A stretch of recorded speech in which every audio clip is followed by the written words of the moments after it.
मुझे पता है आपके और कानून के बीच में जंग चल रही है। आप कानून तोड़ें या कानून आपको, इसे मुझे कोई मतलब नहीं।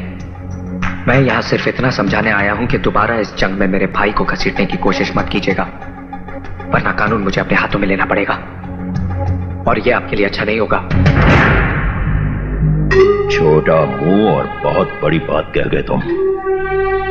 ये धमकी देने से पहले अपनी औकात और हमारी हैसियत तो देखी होती।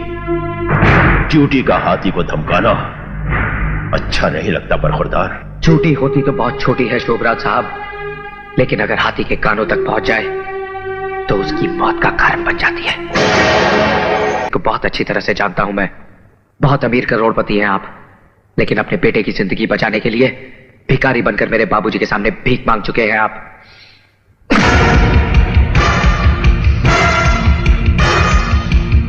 सुना है ये हाथ मेरे बाबूजी के गिरे बाग तक भी पहुंच चुके हैं। 10-15 मिनट लोहे के वजन उठाकर कसरत कर लेने से ये मत समझिए कि आप बहुत मजबूत हो गए हैं।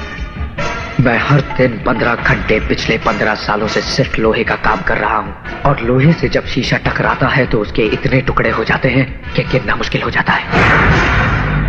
अंग्रेजी में एक कहावत है, एंगर। किसी और को सुनाना, मैं सिर्फ एक जुबान समझता हूं, हिंदुस्तानी, और उसमें एक कहावत है, 100 सुनार की और 1 लोहार की। मेरा भाई मेरी मां के जीने का सहारा है, और अपनी मां को उसकी जिंदगी लौटाने का वादा किया है मैंने। उसकी जिंदगी छीनने की कोशिश करने वाले की सांसें उसके ही सीने में दफन कर दूंगा मैं। याद रखना।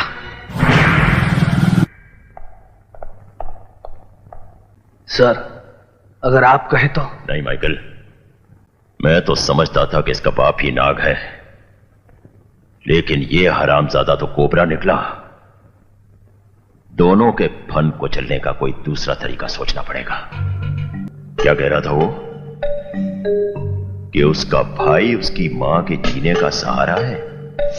तब तो सहारे को जल्द अज जल्द फांसी होनी चाहिए।